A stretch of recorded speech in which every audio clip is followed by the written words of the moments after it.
이번 책은 부자 아빠가 들려주는 제시 리버모어의 인생 이야기입니다.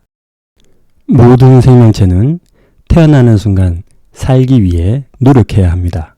인간도 예외일 수 없으며 생명을 지속하기 위해 부단히 노력해야 합니다. 그러므로 우리는 살기 위해서 이 숙명을 받아들이고 주어진 환경에서 최선을 다해야 합니다. 자본주의 시대에 태어나 살아가고 있는 우리는 돈이 얼마나 큰 힘을 가지고 있는지 잘 알고 있습니다. 돈이 있으면 생명까지 연장할 수 있는 시대를 살아가고 있는 우리이기에 돈을 벌기 위해 최선을 다하는 것은 어쩌면 당연한 일입니다. 나의 필요와 생명뿐 아니라 가족과 이웃의 필요와 생명을 지켜줄 수 있는 돈. 이 책은 바로 그 돈을 벌기 위해 노력했고 큰 성과를 보였던 인물에 대한 이야기입니다. 제시 리버모어의 삶의 이야기가 주목을 끄는 이유는 그가 엄청난 유산을 물려받은 것도 아니며 범접할 수 없는 두뇌의 소유자도 아니기 때문입니다. 가난했던 한 소년이 탁월한 승부사 기질을 발휘하였지만 엄청난 실패와 고난 속에서 많은 노력으로 이룬 성공이 평범한 우리에게도 희망을 안겨주기에 충분하다고 생각합니다. 제1부 그의 인생 이야기. 제시 리버모어는 1877년 7월 26일 미국 매사추세츠주의 가난한 농촌 슈루즈베리에서 태어났습니다. 리버모어의 부모는 척박한 땅에서 농사를 짓기 위해 쟁기에 걸려 나오는 돌멩이를 치우며 등허리가 휘는 고된 노동을 했습니다. 어려운 형편이었기에 제시의 부모는 리버모어가 초등학교 과정을 마치자 작업복을 입히고 농부가 될 것을 요구했습니다. 희망이 보이지 않는 힘겨운 삶을 살아가야 한다는 것을 받아들일 수 없었던 리버모어는 어머니가 쥐어준 $5를 가지고 무작정 보스턴으로 달아났습니다. 그때 그의 나이는 고작 14살이었습니다. 리버모어가 보스턴에 도착해서 접하게 된 곳이 증권사 사무실이었고 운명이었는지 그 사무실 안에서 벌어지는 신기한 행동들은 그를 매료시켰습니다. 보스턴에 첫 발을 내디딘 지 1시간 만에 증권사 사무실 근처에 하숙집을 얻었고 양복 한 벌을 사서 사무실에 구직을 희망해 매일 출근을 했습니다. 리버모어는 출근해서 사무실 안에서 일어나고 있는 모든 일들을 관찰하고 돈을 벌 수 있는 방법을 찾으면 큰 부자가 될 수 있다는 사실도 알게 되었습니다. 리버모어는 매일 출근해서 숫자들의 움직임에 예의주시했고 저녁까지 혼자 남아 특이점들을 기록했습니다. 숫자로 일기를 쓰고 특별히 반복되는 패턴을 기록했습니다. 증권사는 그에게 마지막 희망이었기에 열정을 다해 집중할 수밖에 없었습니다.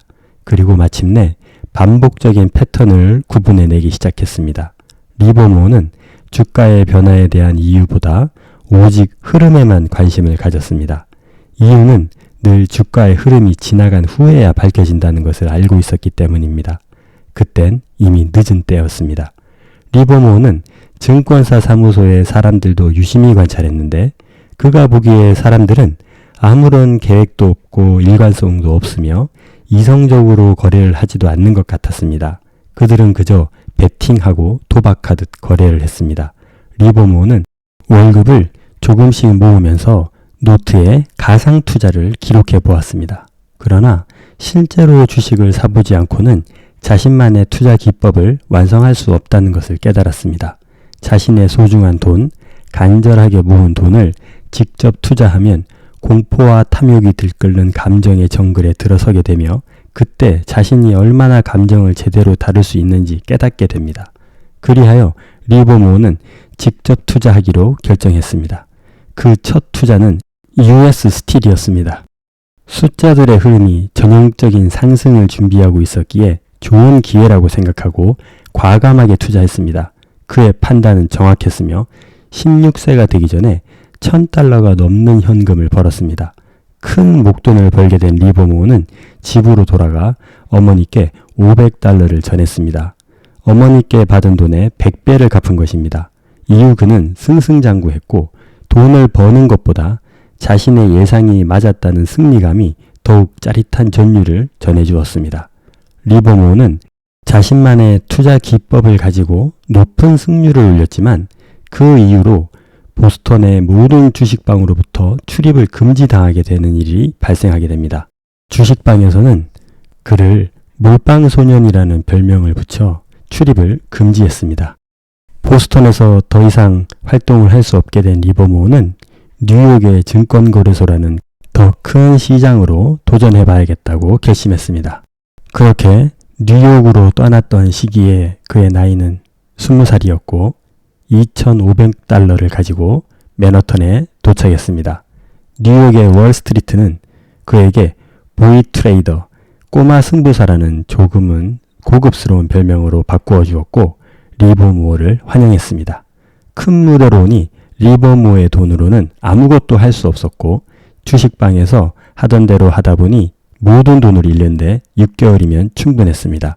충격에 빠진 리버모어는 스스로를 돌아본 후 1,000달러를 빌려 세인트루이스에 있는 주식방으로 다시 돌아갔습니다. 자신이 만들어 놓은 투자 기법이 통하는 주식방이라 금방 다시 돈을 불렸습니다. 하지만 세인트루이스에서도 리버모어가 몰빵소년이라는 소문이 금방 퍼져서 더 이상 주식방을 출입할 수 없게 되었습니다. 어쩔 수 없이 그는 다시 월스트리트로 향할 수밖에 없게 되었습니다. 그는 스스로를 추스렸습니다. 시장은 종이를 황금으로 바꿀 수 있는 기회를 준다. 거기서 예측해야 하고 확실하다고 판단될 때 과감하게 투자해야 하며 예측은 틀려서는 안 된다. 이렇게 스스로를 계속 성장시켜 나가는데 최선을 다했습니다. 그리고 자신이 왜 돈을 잃게 되었는지를 계속 반추해 보았습니다. 과거의 거래 실수들을 다시 한번 되짚어보며 진정한 투자자가 되기 위해 노력했습니다. 주식 거래는 언제나 지적인 전투가 아니라 감정적인 전투이며 내 귀에까지 들리는 소문에 절대로 현혹되어서는 안 된다는 것을 가슴 깊이 새겼습니다.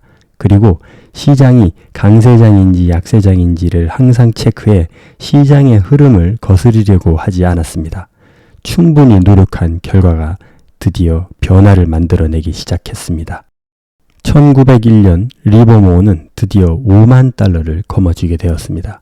경제적으로 풍족해진 그는 네티와 결혼도 하게 되고 부유한 삶을 누렸습니다.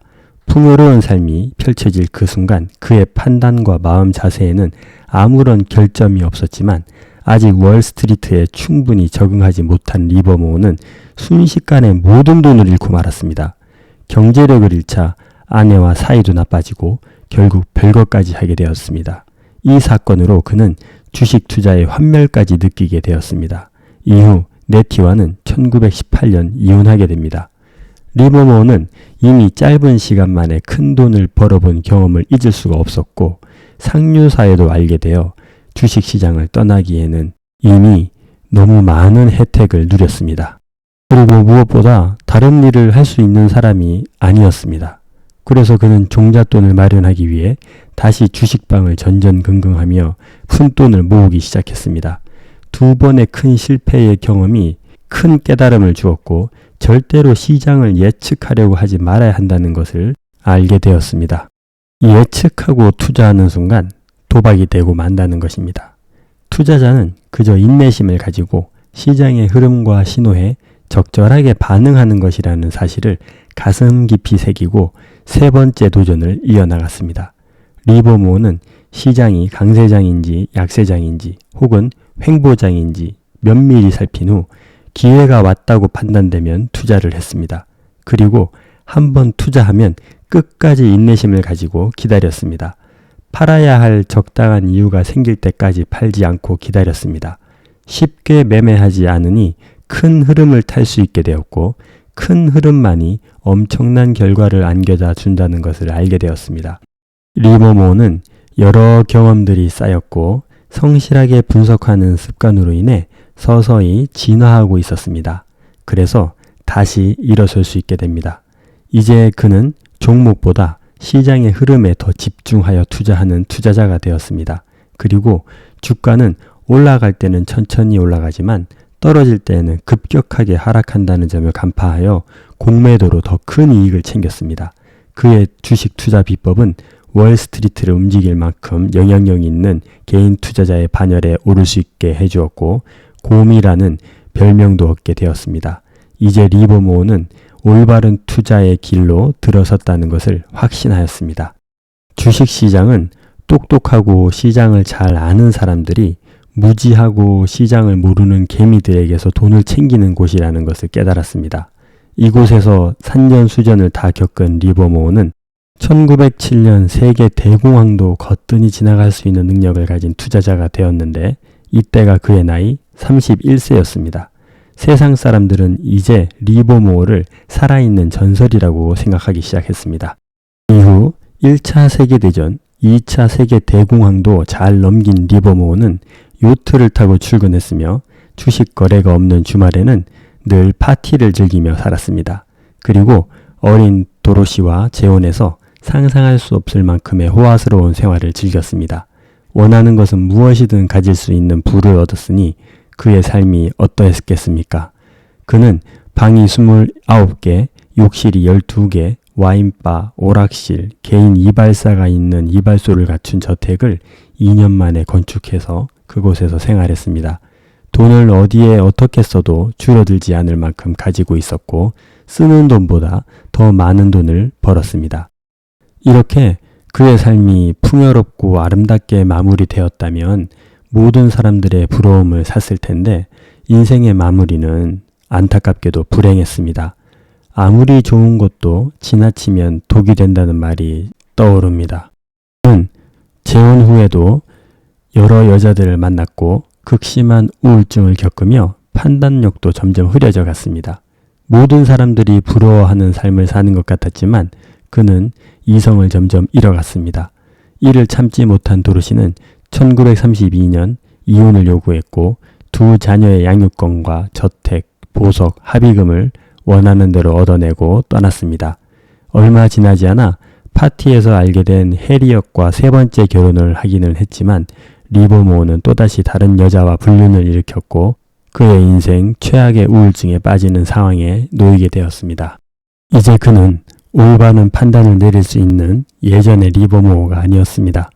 그는 1934년 인생의 마지막 파산을 당하게 되었고 힘겨운 삶을 이어가다가 1940년 11월 28일 호텔 물품 보관소에서 스스로 자살하며 생을 마쳤습니다.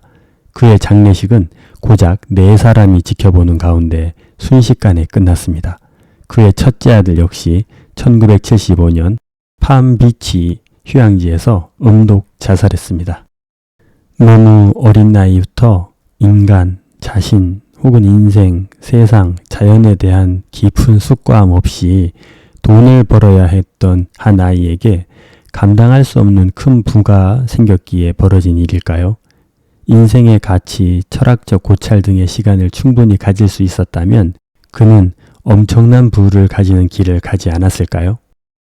가난한 농부의 아들로 태어나 공부할 기회를 얻지 못한 채 오직 돈을 벌어야만 했기에 주식시장에 주식이 오르고 내리는 것만을 바라보며 살았던 리버모어. 엄청난 부를 가져서 주변에 사람들도 참 많았을 텐데 그의 삶과 인생에 대한 깊은 성찰을 할 수 있는 기회를 가질 수 있도록 도와준 사람이 한 명도 없었다니 참 안타깝습니다.